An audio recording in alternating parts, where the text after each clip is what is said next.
Bonjour à tous et bienvenue dans notre rendez-vous, le rendez-vous des entrepreneuses et des entrepreneurs inspirants. Je suis avec Seb Emmanuel. Bonjour Seb. Bonjour Virginie, bonjour tout le monde. Seb, aujourd'hui, on va parler de clubs sportifs et d'accompagnement. Est-ce que tu connais Well Club?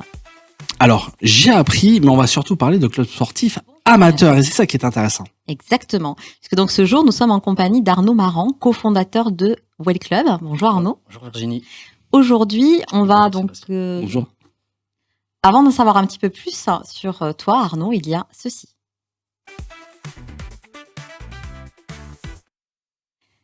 Alors Arnaud, Well Club, qui est donc une structure dédiée à l'accompagnement et à la professionnalisation des clubs sportifs amateurs. Déjà, Arnaud, est-ce que tu peux nous expliquer l'origine du nom? Le nom, l'origine de la création de Well Club, c'est il y a un petit peu plus d'1 an et demi maintenant. C'est d'abord né d'une rencontre avec un de mes associés, Jean-Marc, et pour pas m'attribuer les mérites, c'est lui qui a eu l'idée du nom Well Club. On voulait, puisque notre base, c'est les clubs, avoir le plus possible de consonance le nom de marque. Donc, c'est pour ça qu'il y a le mot club qui revient. Et il y a le mot well, je ne vais pas traduire en anglais la signification. Non, ça ira. Donc, l'objectif, c'est effectivement d'amener le club vers du positif. Donc, voilà pour le nom Well Club.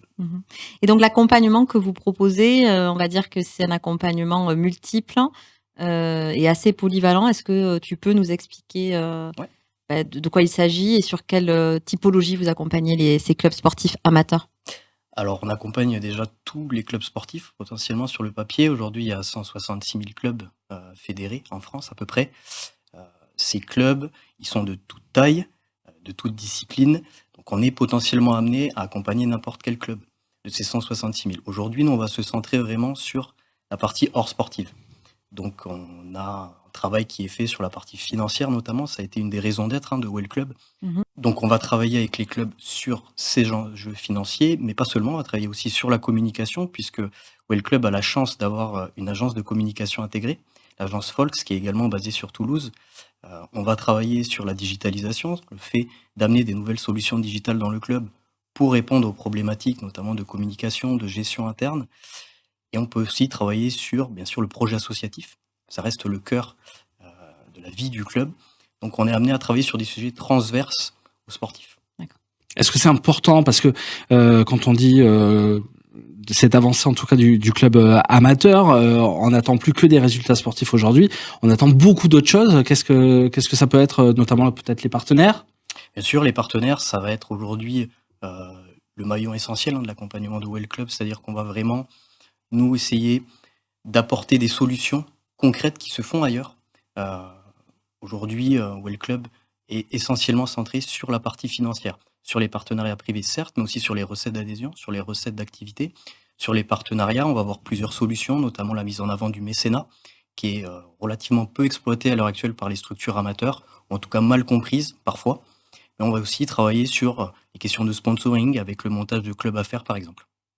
Oui, parce que c'est finalement dirigeants qui sont, je suppose, des présidents d'associations ou des bénévoles ne sont pas forcément formés, j'ai envie de dire, à la gestion de l'association ou un peu, on pourrait parler d'entreprise. Donc, vous êtes là pour les accompagner. Je crois qu'il y a aussi des solutions d'accompagnement sous forme de formation, c'est ça? Tout à fait. À l'origine, Well Club est une structure donc d'accompagnement. On évite de parler de conseil. On est vraiment dans cette notion d'accompagnement du dirigeant, des équipes dirigeantes. Mais aujourd'hui, on fait évoluer l'offre de Well Club puisque sur cette deuxième année, on lance une plateforme e-learning de formation. Et cette plateforme a la vocation à pouvoir accompagner les dirigeants en autonomie, peu importe leurs problématiques rencontrées. D'accord. Avec des solutions de financement sur les accompagnements liés à la formation aussi. Tout à fait. On est en capacité aujourd'hui, peu importe la formation qu'on va proposer, de la faire financer en totalité ou en partie. Est-ce que aujourd'hui professionnaliser un club amateur ne l'amène pas à ce que lui-même soit finalement un club professionnel? C'est vrai qu'on a tendance souvent à confondre les deux notions. L'objectif n'est sûrement pas d'amener les structures amateurs à devenir des clubs professionnels. Quand on parle de club professionnel, on parle de création d'une structure commerciale à côté de l'association. Là, c'est pas du tout le cas. Le but, c'est avant tout de faire monter en compétence les dirigeants et de leur apporter des compétences qu'ils n'auraient pas nécessairement, puisque Virginie l'a dit, ce sont essentiellement des bénévoles, donc c'est pas leur métier de pouvoir forcément gérer un club au quotidien de plusieurs centaines de licenciés, avec des budgets aussi parfois de plusieurs centaines de milliers d'euros. Donc l'objectif, c'est de pouvoir leur amener des solutions concrètes qui puissent ensuite reproduire en autonomie. Arnaud, nous, on aime beaucoup effectivement recevoir les entrepreneurs, hein, puisque c'est le leitmotiv de l'émission. Tu es un jeune entrepreneur. Si on reparle un peu de ton parcours, un master 2 dans le management du sport, service civique aussi de 6 mois donc au Népal, ce qui prouve que tu as voulu aussi aller un peu plus loin qu'à côté de chez toi pour découvrir le monde. Et là, donc, cette entreprise qui naît d'une rencontre avec, je crois, 2 personnes. Tu parlais tout à l'heure de Jean-Marc Terré. Est-ce que tu peux nous en parler un peu plus de cette rencontre? Oui, Jean-Marc, on s'est donc rencontré dans notre précédente expérience professionnelle dans une entreprise du marketing sportif. Euh, Jean-Marc, à la fin de l'année 2024, a fait valoir ses droits à la retraite, donc a quitté notre ancienne entreprise. Moi, j'étais aussi en bout de piste de mon côté avec cette entreprise, et c'est lui qui m'a sollicité en me disant j'ai envie de poursuivre un petit peu ma route professionnelle. Avec la jeunesse. Voilà. Ce qui est pas rien, ce qui est un sacré gage de confiance. Mm. J'avais à l'époque 28 ans. Et donc, on s'est lancé un petit peu dans l'aventure. Assez vite, une troisième personne nous a rejoint. Donc, Romain Galinier, hein. Exactement. Qui est à la tête donc de l'agence Folks, de communication Folks. Et de ces 2 rencontres est né le projet Well Club. Et depuis, 2 autres personnes nous ont rejoints. Donc, le collectif aujourd'hui est composé de 5 personnes sur la partie opérationnelle et est amené encore à grandir dans les prochaines années. Mais je suis convaincu que c'est les rencontres souvent qui font avancer les projets. C'est pas à toi que je vais le dire, Virginie. Exactement, Donc, tout à fait, parce qu'on travaille aussi ensemble, voilà. notamment sur le partenariat de l'accompagnement à la formation. Tout à fait. Comment est-ce perçu au niveau du club? C'est vous qui allez chercher les clients? Est-ce qu'ils viennent vers vous, majoritairement parlant? Est-ce que ça vient peut-être d'une idée également des dirigeants qui veulent donner un essor en termes de communication, en termes économiques? Il peut y avoir les 2. Aujourd'hui, essentiellement, je dirais qu'on se fait connaître. Là, sur la première année, sur cette deuxième année, l'objectif, c'est de se faire connaître auprès d'un maximum de clubs, auprès d'un maximum, ce qu'on appelle chez nous de têtes de réseau, à savoir les comités, les districts, les ligues, potentiellement même les contacts amorcés avec certaines fédérations. Mais souvent, ça va croiser aussi avec des problématiques du quotidien des clubs qui entendent parler de nous soit par le bouche-oreille, soit par la communication qu'on commence à faire, et se disent, tiens, peut-être que cette structure a les réponses que je n'ai pas forcément eues de moi-même. Donc on va être à la fois sur ces démarches sortantes, je dirais, mais aussi de plus en plus de dirigeants de clubs qui viennent à notre contact et déjà se questionnent et se disent pourquoi pas. Qu'est-ce que tu pourrais constater, toi, en termes d'actualité aujourd'hui sur le sport associatif? Qu'est-ce qu'il y a comme évolution aujourd'hui? Le sport associatif est assez intéressant parce que je crois qu'il est le reflet de la société actuelle. Dans un club, on retrouve absolument toutes les couches sociales, tous les types De profil? de profils. Et donc, aujourd'hui, le sport associatif, au même titre que les entreprises d'un côté, les institutions de l'autre, on voit que l'État est en difficulté sur un certain nombre de sujets. Le sport associatif est en difficulté aussi. Ça ne date pas d'aujourd'hui, mais je dirais que ces problématiques s'accentuent. Donc aujourd'hui, le monde associatif est, je dirais, sur 2 grandes problématiques essentielles, à savoir la crise du bénévolat d'un côté, en tout cas la mutation de l'engagement bénévole. On a de moins en moins de dirigeants et de bénévoles qui restent très longtemps dans une structure. On est plutôt sur des engagements courts. Il y a plus de turnover, tu dirais, comme finalement le reflet de la société dans les entreprises, par exemple? Oui, c'est sûr. En tout cas, l'engagement est plus ponctuel. On est plus sur des missions ciblées. Chez Well Club, on a l'habitude de dire le dirigeant qui lave les maillots, qui accompagne l'équipe le week-end, qui après fait les réunions, qui passe plusieurs dizaines d'heures par semaine, c'est une espèce en voie de disparition. Par contre, il y a des engagements un petit peu plus ponctuels sur des missions très précises, notamment auprès des jeunes générations. Aujourd'hui, c'est tout à fait possible, avec un projet bien ficelé, de pouvoir embarquer dans l'aventure du club des profils sur du community management, par exemple, qui le ferait à titre bénévole.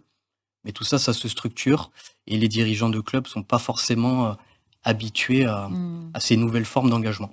Et en parallèle, tu le soulignais, une baisse de 15 à 20% des subventions publiques, d'où la nécessité de faire appel à Well Club pour qu'ils soient accompagnés sur cette recherche de ressources financières. Tout à fait. Alors on a l'habitude, les croyances collectives font parfois croire que le sport associatif, les associations de manière générale, sont presque biberonnées aux subventions publiques. C'est pas tout à fait vrai, et tu as cité les chiffres, mais ça reste quand même une part importante du budget des clubs. L'État se désengage, les régions, les départements. Donc le dernier maillon de la chaîne, c'est les collectivités locales, qui sont le principal partenaire public des clubs. On est convaincu que la prochaine mandature 2026-2033, côté municipalité, sera signe de secousse pour les clubs, avec à minima une stagnation des subventions, mais aussi dans un certain nombre de cas une diminution conséquente de l'aide des municipalités, en tout cas une réorientation de l'aide municipale avec les clubs. Il faut trouver de nouveaux leviers, les partenariats privés en font partie. La logique générale derrière tout ça, c'est de garantir l'autonomie du club financière sans dépendre à la fois de subventions publiques ou de fonds extérieurs. Quel est ton conseil, Arnaud, quant à la professionnalisation de ces clubs amateurs? Ils sont à un tournant, ils font appel à toi, il y a Well Club. Quel est le conseil à leur donner pour aller vers cette évolution, justement? S'il y a un conseil à donner, en tout cas, c'est dans cette thématique-là qu'on essaye d'amener les dirigeants, c'est dans la thématique du questionnement. Un club aujourd'hui qui ne se remet pas en question, c'est un club qui potentiellement, dans quelques années, peut être en péril. On a l'habitude de comparer le club chez Well Club à un être vivant ou un sportif. Un sportif, le jour où il arrête le sport, il y a des problèmes, notamment de santé, qui peuvent arriver. Le club, c'est la même chose. Malgré son histoire, malgré parfois un présent confortable, avec des ressources, même pour certains clubs, la concurrence des autres clubs est de plus en plus féroce, parfois dans certaines disciplines, le sport marchand aussi. Donc un club doit toujours se questionner pour essayer de trouver des nouvelles solutions, pour embarquer des nouveaux publics. Et le fait de se mettre en mouvement, généralement, permet aussi d'embarquer une base plus large dans le club et de ne pas se centrer sur l'investissement de 3 ou 4 dirigeants. Donc bien s'entourer, se questionner et développer les rôles, les process et les ressources financières aussi et techniques, je dirais. Ouais, tout à fait.